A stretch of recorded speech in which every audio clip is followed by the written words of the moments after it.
Hello everyone, how are you? Welcome back to Parvez Sir classes. Today we will talk about सामाजिक न्याय, social justice. Pol science का है, ये 4th chapter है 11th class का, उसके बारे में पढ़ते हैं. सामाजिक न्याय यानी समाज में व्याप्त क्या है, अन्याय है, तो उसको ख़त्म करने के लिए सामाजिक न्याय का प्रावधान है संविधान में, जिसमें ये बताया गया है कि समाज में सभी को न्याय मिलेगा समान रूप से, चाहे वो किसी भी धर्म, जाति, लिंग व जन्म स्थान से बिलोंग करता हो. ठीक है, चाहे वो अमीर हो, चाहे गरीब हो, चाहे वो निचली जाति का हो, चाहे ऊपरी जाति का हो. तो सामाजिक न्याय से यही अभिप्राय है कि समाज के जितने भी समुदाय हैं, लोग हैं, उनको समान रूप से अधिकार दिए जाएंगे और उनके साथ समान रूप से न्याय होगा, चाहे वो सरकारी अधिकारी हो, चाहे वो सरकारी अधिकारी ना हो, यानी सरकारी गैर अधिकारी हो. यानी सरकारी अधिकारी मतलब चाहे पुलिस हो या ऐसे पद पे व्याप्त हो जो सरकार के लिए काम करता हो, तो उनके साथ भी सामाजिक न्याय समान रूप से होगा. ठीक है, इसमें यह बताया गया, ये नहीं है कि गरीबों के साथ अन्याय होगा, तो ऐसा नहीं है. सामाजिक न्याय से का ही अर्थ यह है कि समान रूप से सभी को समान अधिकार देना और सभी के साथ समान रूप से न्याय करना, तो सामाजिक न्याय है. अब इसको कैसे लिखना है एग्जाम में, उससे रिलेटेड क्वेश्चन देख लेते हैं, हम टॉपिक देख लेते हैं. सामाजिक न्याय की स्थापना के 3 सिद्धांत, यानी सामाजिक न्याय स्थापित होए, स्टैब्लिश होए, उसके लिए 3 सिद्धांत हैं. तो पढ़ते हैं वो कौन सा सिद्धांत है. समान लोग के प्रति समान बर्ताव, यानी लोग क्या है, समान है. ठीक है, तो उनके साथ क्या होना चाहिए, समान बर्ताव व व्यवहार होना चाहिए. सभी के लिए समान अधिकार, भेदभाव की मनाही, यानी समान लोगों के प्रति समान बर्ताव से यह अभिप्राय है कि सभी को समान अधिकार देना, चाहे वो किसी भी पद पर हो. ठीक है, चाहे वो अमीर हो, चाहे गरीब हो, चाहे वो सरकारी अधिकारी हो, चाहे गैर सरकारी अधिकारी हो, सभी को समान रूप से बर्ताव करना व उनको भेदभाव की मनाही. इसके अंतर्गत ये है कि किसके साथ भेदभाव नहीं होगा, यहाँ पे इसके अंतर्गत ये है कि भेदभाव का निषेध है. फिर बताया है नागरिकों को उनके वर्ग, जाति, नस्ल या लिंग के आधार पर नहीं बल्कि उनके काम के आधार पर जांचना. मतलब ये नहीं देखा जाएगा कि ये ब्राह्मण है, ठीक है, या फिर ये दलित है, ये ना देखकर उनका काम करने का तरीका व उनकी योग्यताओं को देखते हुए उनके साथ व्यवहार किया जाएगा. यानी काम को जांचना, ना कि उनके नस्ल व लिंग के आधार पर या वर्ग के आधार पर जांचना. ठीक है, नागरिकों को उनके वर्ग, जाति, नस्ल या लिंग के आधार पर नहीं बल्कि उनके काम के आधार पर जांचना है, जो आता है समान लोग के प्रति समान बर्ताव के अंतर्गत. अगर विभिन्न जातियों के 2 व्यक्ति एक ही काम कर रहे हैं तो उन्हें समान पारिश्रमिक मिलना चाहिए. पारिश्रमिक का अभिप्राय है इनकम से है, जिसका मतलब है अगर 2 व्यक्ति है, एक दलित है, एक ब्राह्मण है, यानी उच्च जाति से बिलोंग करता है, एक नीची जाति से बिलोंग करता है, एक ही काम कर रहे हैं, तो दोनों को जो इनकम मिलनी चाहिए वो समान मिलनी चाहिए. ऐसा नहीं होना चाहिए कि जो नीची जाति के लोग हैं उन्हें नीची जाति का समझ के उनकी इनकम कम करनी चाहिए, तो ऐसा नहीं है. तो समान लोगों के प्रति क्या होना चाहिए, समान बर्ताव होना चाहिए. आगे बढ़ते हैं. यह है समानुपातिक न्याय. समानुपातिक न्याय यानी जो समान अनुपात में जो न्याय हो सबके साथ. कुछ परिस्थितियां ऐसी भी हो सकती है जहां समान बर्ताव अन्याय होगा. यानी इसमें बता रखा है कि कुछ परिस्थितियां ऐसी हो जाती है जहां पे अगर हम समान रूप से व्यवहार करें, बर्ताव करें, तो वो गलत है. वो कौन सी स्थिति है वो जान लेते हैं. जैसा परीक्षा में पढ़ने वाले सभी छात्रों को एक जैसे अंक दिए जाए, यानी परीक्षा में पढ़ने वाले अगर व्यक्ति हैं, स्टूडेंट्स हैं, ठीक है, किसी ने ज़्यादा मेहनत की है, किसी ने कम मेहनत की है, किसी को ज़्यादा नंबर इसलिए मिला है क्योंकि उसने ज़्यादा परिश्रम किया है, ज़्यादा मेहनत की है, इसलिए उसको ज़्यादा नंबर मिले हैं, और अन्य को कम नंबर इसलिए मिले हैं क्योंकि उसने परीक्षा में क्या किया है, मेहनत कम करी है. तो यहाँ पे समानता का अभिप्राय ये नहीं है, यह न्याय का अभिप्राय ये नहीं है कि उसको समान अंक दिए जाए. तो इसमें यही कहा गया है कि कुछ परिस्थितियाँ ऐसी हो जाती हैं कि उसमें समान न्याय करना सही नहीं है, वो अन्याय होगा. ठीक है, तो इसे इसमें बताया एक जैसे अंग दिए जाए ये न्याय नहीं हो सकता, अतः मेहनत, कौशल व संभावित खतरे आदि को ध्यान में रखकर अलग अलग पारिश्रमिक दिया जाना चाहिए। यानी समानता का मतलब ये नहीं है कि आप समान रूप से व्यवहार करें उनके साथ, इसका मतलब ये है कि उस व्यक्ति के कौशल को भी ध्यान रखें, उसके अंदर क्या टैलेंट है उसको भी देखना है, वहाँ उसकी मेहनत को भी देखना है कि उसने कितना हार्ड वर्क करा है, और ये सब को मिलाकर ही हमें उसके परिश्रम का परिणाम देना है। तो इसमें समानुपातिक न्याय में ये बताया गया है। आगे बढ़ते हैं। आगे है विशेष जरूरतों का ख्याल, यानी जो विशेष जरूरत है, नीड है, उसका ख्याल। वो क्या है? जब कर्तव्य वहाँ पर श्रमिक का निर्धारण किया जाए तो लोगों की विशेष जरूरतों का ख्याल रखा जाना चाहिए। लोग कुछ महत्वपूर्ण संदर्भ में समान नहीं है, उनके साथ विभिन्न ढंग से बर्ताव करके उनका ख्याल किया जाना चाहिए। यानी कि परिस्थितियाँ अलग अलग होती है, उस हिसाब से उनका ख्याल रखना चाहिए।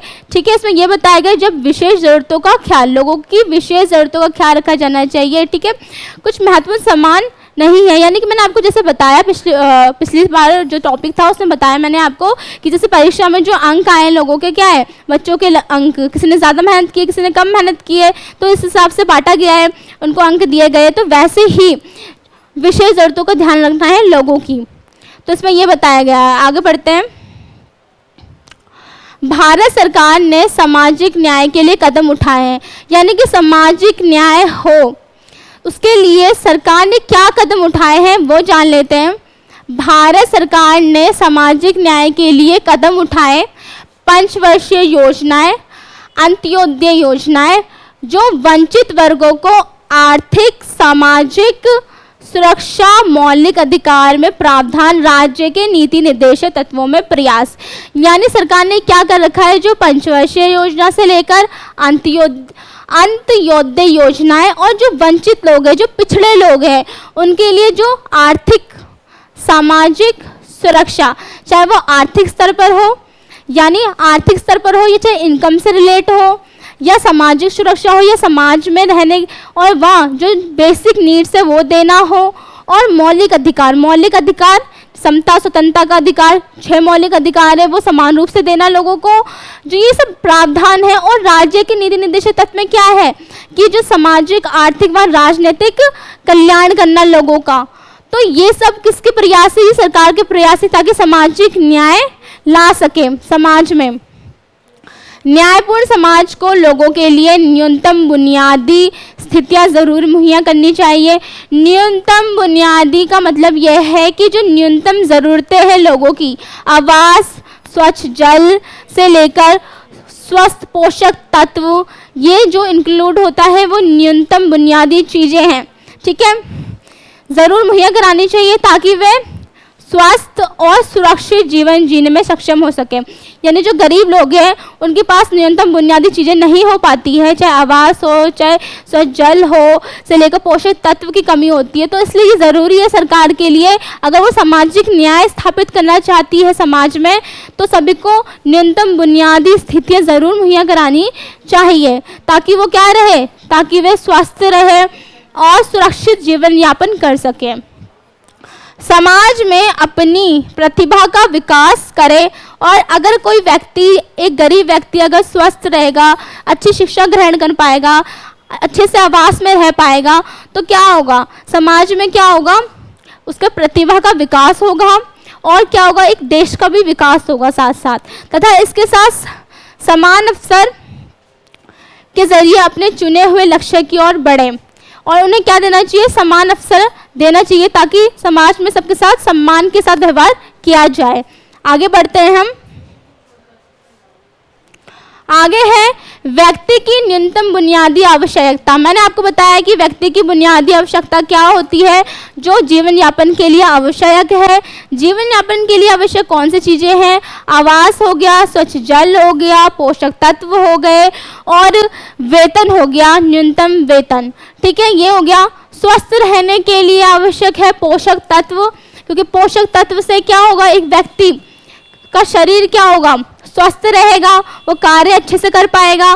ठीक है, तो पोषक तत्व होना ज़रूरी है कि बुनियादी मात्रा, आवास जहाँ पे वो व्यक्ति रहेगा, तो वो होना चाहिए शुद्ध पेयजल, क्योंकि पानी तो क्या है, इंसान के लिए ज़रूरी है बहुत ज़्यादा। तो शुद्ध पेयजल होना चाहिए की आपूर्ति, शिक्षा होनी चाहिए, और क्या होना चाहिए, न्यूनतम मजदूरी। इन बुनियादी स्थितियों के महत्वपूर्ण हिस्से होंगे। यानी कि बुनियादी आवश्यकता से मतलब है आवास हो गया, पोषक तत्व हो गए, शुद्ध पेयजल हो गया, वहाँ न्यूनतम क्या है, मजदूरी यानी इनकम। तो ये सब इंक्लूड है इसमें। लोगों की बुनियादी ज़रूरतों की पूर्ति लोकतांत्रिक सरकार की जिम्मेदारी समझी जाती है। लोकतांत्रिक सरकार का मतलब ही है लोग अपने प्रतिनिधि को चुनते हैं, तो जो चुने गए प्रतिनिधि है उनका कर्तव्य है कि वो लोगों की इच्छा व आकांक्षाओं को पूरा कर सके। इसलिए जनता ने सरकार को खड़ा किया है, अपने प्रतिनिधि का चुनाव करा है। तो जब हम लोकतांत्रिक व्यवस्था पढ़ते हैं तो हम यह मानते हैं कि उस देश के नागरिक को न्यूनतम जो आवश्यकता है वो देनी ज़रूरी है। हालांकि सभी नागरिकों के लिए इन बुनियादी शर्तों की पूर्ति खासकर भारत जैसे देश में जहां गरीबी की बड़ी तादाद है, सरकार पर भारी बोझ बन सकती है। जैसे हम जानते हैं कि इंडिया की पॉपुलेशन विश्व में किसमें स्तर पे आती है, सेकंड स्तर पे आती है, ठीक है। तो उसमें बताया गया कि भारत जैसे देश में जहाँ पे गरीबों की क्या है, बड़ी तादाद है, यानी पॉवर्टी लेवल ज़्यादा है, तो क्या होगा, तो सरकार पर ये बोझ बढ़ जाता है कि उनके लिए कल्याण करे, उनके लिए ऐसी नीतियाँ लेके आए जिससे उनका उद्धार हो सके और पॉवर्टी लेवल कम हो सके। क्योंकि जितनी गरीबी होगी तो क्या होगा, देश विकसित नहीं हो पाएगा। तो इसके लिए ज़रूरी है कि गरीबी खत्म होगी तभी देश विकसित हो पाएगा। तो इसमें यही बताया गया है। आगे बढ़ते हैं हम।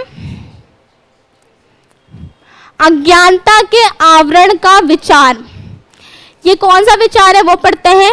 निष्पक्ष और न्याय संगत नियम तक पहुंचने का एकमात्र रास्ता यही है कि हम खुद को ऐसी परिस्थिति में होने से कल्पना करें जहां हमें ये निर्णय लेना हो कि समाज को कैसे संगठित किया जाए।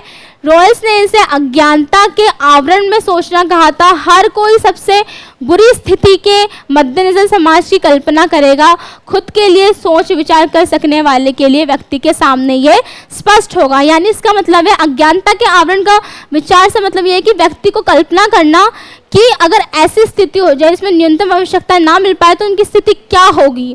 तो ये बताया गया है कि निष्पक्ष और न्याय संगत नियम तक पहुँचने का एकमात्र रास्ता यही है कि समाज में जो व्यक्ति सोचे अगर उनके पास बुनियादी चीज़ें नहीं होंगी तो उनके साथ क्या होगा। ठीक है, आगे बढ़ते हैं।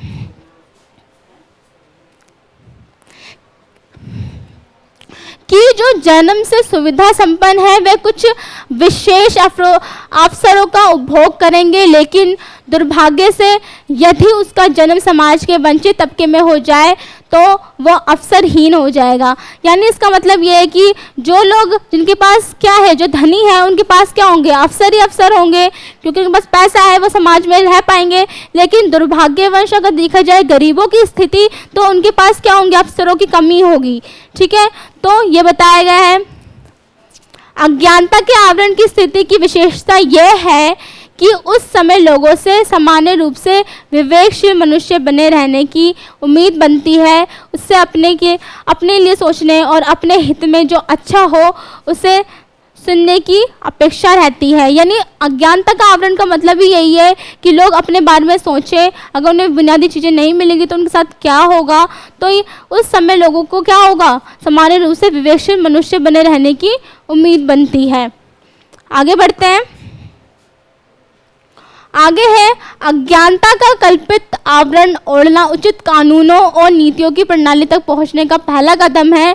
इससे यह प्रकट होगा कि वह विवेकशील मनुष्य न केवल सबसे बुरे संदर्भ के मद्देनजर चीज़ों को देखेंगे बल्कि वह यह भी सुनिश्चित करने की कोशिश करेंगे कि उसके द्वारा निर्मित नीतियाँ समग्र समाज के लिए लाभप्रद हो। यानी कि ऐसी नीति लाना कि जो समाज के जो जितने भी तबके हैं उनके लिए लाभप्रद हो, चाहे वो गरीब हो चाहे वो अमीर हो। क्योंकि अगर अमीर का जो बच्चा है अमीर में पैदा हो रहा है, उसके पास अवसर की कमी नहीं है, उसके पास अवसर मिल रहे हैं, और गरीब का बच्चा क्या है, उसके पास अवसरों की कमी है।